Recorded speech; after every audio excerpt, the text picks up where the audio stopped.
Hey guys, welcome back to my channel. कैसे हैं आप सब? आई रियली होप एकदम बढ़िया होंगे। So finally it's Sunday and आज से जैसे कि मैंने अपने टेलीग्राम पे बताया था कि जो 4 आवर स्टडी चैलेंज है वो स्टार्ट करने वाले हैं। आई मीन आप लोगों के लिए मंडे से स्टार्ट है, but I have to shoot on Sunday only. So आज से ही स्टडी ब्लॉग आना शुरू होगा। मतलब मैं बना रही हूँ एंड मैं 4 आवर्स या 5 आवर्स, मेरे से जितना हो पाए, मैक्सिमम 4 आवर्स है सेल्फ स्टडी के टाइमिंग, जिसमें कि हम सिर्फ सेल्फ स्टडी पे फोकस करेंगे। जहाँ हम लोग पता है क्या करेंगे कि हम कोई लेक्चर्स नहीं देखेंगे, हम नोट्स मेकिंग कर सकते हैं। अगर आप नीट एस्पिरेंट हो तो नोट मेकिंग कर लो, NCERT पढ़ लो और भी क्वेश्चन प्रैक्टिस कर लो। कॉलेज स्टूडेंट हो तो मेरी तरह आप असाइनमेंट्स कर सकते हैं खुद से, एंड आफ्टर दैट आप कुछ नोट्स बनाना हो, कुछ भी एक्स्ट्रा वर्क है, रीड करना हो, वो कर सकते हैं, जो कि मैं कर रही हूँ। तो इसी के साथ हम इस स्टडी ब्लॉग को फाइनली स्टार्ट करेंगे। और ये एक चैलेंज है, this is a study challenge, जहाँ पे हम अगले 10 डेज़ के लिए रोज़ कोशिश करेंगे 4 आवर स्टडी चैलेंज कंप्लीट करने का, सेल्फ स्टडी करने का, ताकि हम सिर्फ भाग दौड़ ना करें, हम जो है एटलीस्ट सेल्फ स्टडी पे भी फोकस करना स्टार्ट करते। बिकॉज अब मेरा भी प्रोफेशनल्स आने वाला है and I have to study now, because अब और वो नहीं कर सकते कि बस छोड़े जा रहे हैं, नहीं कर सकते। ठीक है, तो स्टार्ट करते हैं।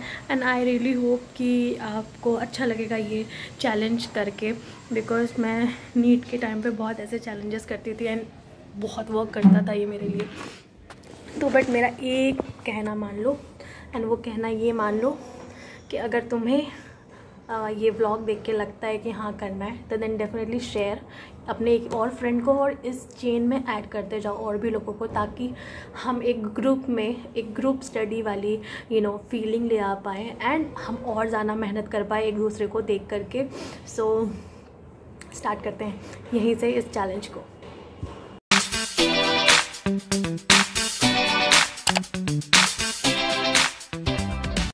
सो गाइज़, आज मॉर्निंग में थोड़ी सी जल्दी उठी एंड मैंने सोचा कि आज सुबह से पढ़ना स्टार्ट करते हैं। मौसम थोड़ा अच्छा हो रहा था, मतलब बहुत ज़्यादा गर्मी नहीं थी, तो मैंने अपने बालकनी में टेबल वगैरह लगाया एंड वहीं पे पढ़ना स्टार्ट किया। एंड बहुत अच्छा फील हो रहा था क्योंकि सामने प्लांट्स वगैरह था, थोड़ी थोड़ी हवा वगैरह आ रहा था, तो बहुत ही एस्थेटिक सा इन्वायरमेंट बन गया था और अच्छा लग रहा था पढ़ने में।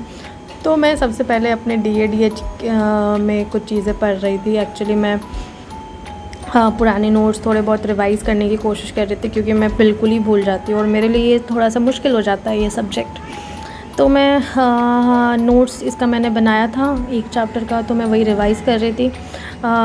तो अगर आप कॉलेज में हो या फिर किसी भी चीज़ का प्रिपरेशन कर रहे हैं, don't forget to make notes, क्योंकि this is the only thing जो बहुत ज़्यादा हेल्प करेगा आपको एग्ज़ाम के टाइम पे। हालांकि मेरे लिए भी बहुत मुश्किल हो रहा है, लाइक मेरे कुछ ही चैप्टर्स के नोट्स, 1-2 चैप्टर्स के नोट्स बनाए मैंने अभी तक, ज़्यादा मैंने बनाया नहीं है, क्योंकि पता है टाइम ही नहीं मिल पाता ना कॉलेज के समय में। आफ्टर दैट मैं फिजियोलॉजी में थोड़ा सा डाइजेशन चैप्टर पढ़ रही हूँ, क्योंकि डाइजेशन सर ने ऑलमोस्ट ख़त्म कर दिया और मेरे को कुछ हवा तक नहीं लगी है। तो बट क्योंकि नीट वगैरह में हम लोग पढ़े हैं NCERT में, तो काइंड ऑफ वही रहता है, बस थोड़ा सा एक्स्ट्रा चीज़ें आ जाती है। तो मैं वही आराम से अपने बुक को रीड करते करते जा रही थी। कुछ चीज़ें बाउंस हो रहा था, कुछ चीज़ें समझ आ रही थी, but it's okay. First read में ऐसा होना इम्पॉर्टेंट ही है, क्योंकि जब नेक्स्ट टाइम रीड करेंगे तो और चीज़ें क्लियर होती जाएंगी। एंड तो लेकिन एक चीज़ है कि ह्यूमन फिजियोलॉजी जैसे नीट के टाइम पे अच्छा लगता था, वैसे अभी भी बहुत ज़्यादा अच्छा लगता है। तो फिजियोलॉजी इंटरेस्टिंग है, बट द टीचर जो हमें मिली है कॉलेज में मिले हैं, वो बहुत ज़्यादा इंटरेस्टिंग नहीं है। मतलब प्रोफेसर्स आर बोरिंग, वो लोग बहुत इंटरेस्ट के साथ नहीं पढ़ाते हैं, जैसे LN में या कोई भी यूट्यूब पे टीचर जब पढ़ते थे तो वो होता था। तो उस तरह का चीज़ नहीं हुआ। आफ्टर दैट मैंने स्टार्ट किया सलाइवरी ग्लैंड पढ़ना DADH में ही, मतलब डेंटल हिस्टोलॉजी का ये चैप्टर है, जहाँ मुझे सलाइवरी ग्लैंड्स एकदम डिटेल में पढ़ना पड़ रहा है। तो मैंने सोचा कि एक्चुअली मैं अब बाहर बैठते बैठते थोड़ी सी थक गई थी, तो मैं सोफ़े पे आके ऐसे ही पढ़ना स्टार्ट कर दिया मैंने। मतलब मैं बहुत ज़्यादा जगह चेंज करती हूँ, क्योंकि ना मैं एक जगह बैठे बैठे बहुत दिक्कत होता है, मुझे बैक पेन की इशू है, तो मुझे इस तरह से करना पड़ता है। फिर मैंने लंच वगैरह किया एंड फिर अब जो स्टडी सेशन है इसमें मैं अपनी एनाटॉमी का असाइनमेंट करना स्टार्ट की हूँ। तो मैंने सोचा कि मैं अपना लैपटॉप बाहर निकालूँ सो दैट टाइमर्स चलते रहेगा, तो थोड़ा सा मुझे ठीक लगता है कि समय भी कट रहा है और मेरा काम भी होते ही जा रहा है। तो एनाटॉमी में क्या है गाइस कि बहुत ज़्यादा डायग्राम बनाना पड़ता है। आप कंटेंट कम लिखो कोई बात नहीं, लेकिन अगर आप डायग्राम नहीं बना रहे तो कोई मतलब ही नहीं है एनाटॉमी का। ऐसा हमारे सर कहते हैं कि diagram is anatomy, anatomy is diagram.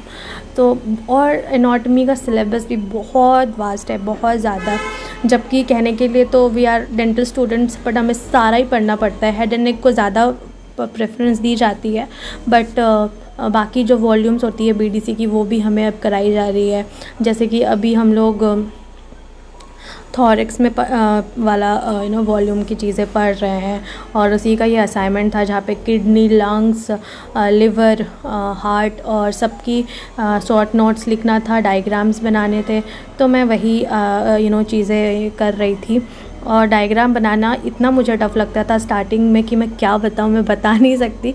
But now मैं सीधा पेन से डायग्राम्स बना रही हूँ, देख सकते हो। मतलब मैं बहुत कम जगह पेंसिल यूज़ करती हूँ, सीधा पेन से डायग्राम बनाती हूँ, लेवल कर लेती हूँ, क्योंकि हमने इतनी डायग्राम्स बना लिए है ना कि अब जो है ना लगता है कि क्या ही गलत हो जाएगा, थोड़ा बहुत हो भी जाएगा तो कोई फ़र्क नहीं।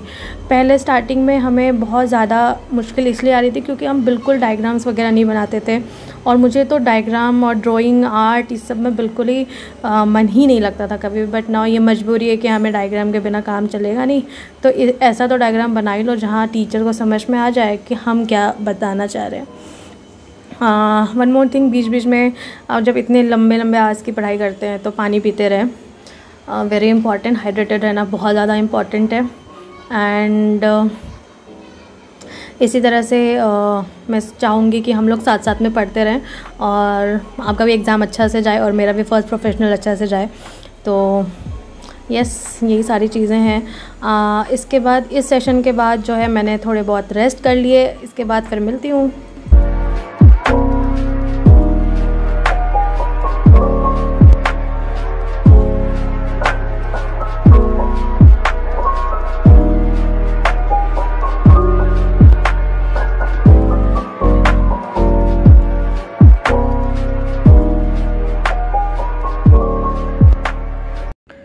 गाइस, थोड़ा सा ब्रेक लेने के बाद मैंने सोचा कि एक और स्टडी सेशन लेते हैं, और इसमें मैंने सोचा कि मैं नोट्स बना लूँ अपने लिए थोड़े से।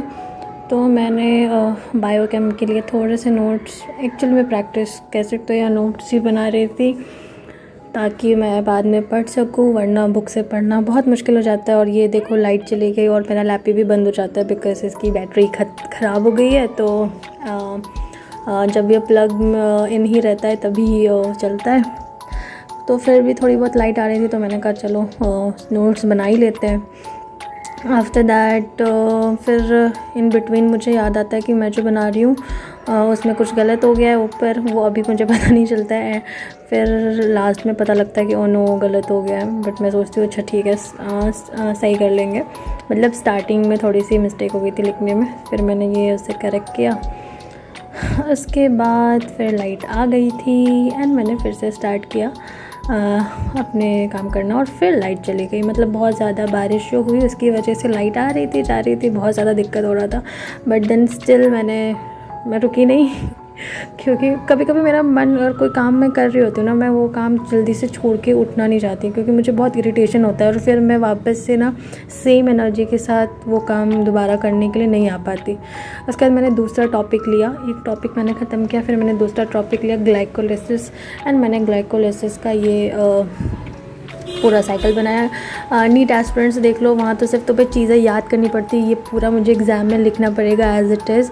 कुछ भी गड़बड़ होगा एक भी स्टेप में तो नंबर गए, तो आगे के स्टेप्स और मुश्किल होने वाले हैं। सो इट इज़ ईजी, अभी बाद में और मुश्किल होंगे, इसलिए अभी अच्छे से जो बेसिक्स पढ़ रहे हो वो अच्छे से करो तुम लोग।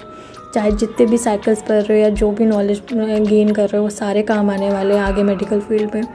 एंड वन मोर थिंग, ये लोफी म्यूज़िक बहुत अच्छा लग रहा था मुझे स्टडी के समय में। फ़र्स्ट टाइम मैं ट्राई कर रही थी ये, और काफ़ी अच्छा था, तो तुम लोग भी ट्राई कर सकते हो यार, बहुत सही है।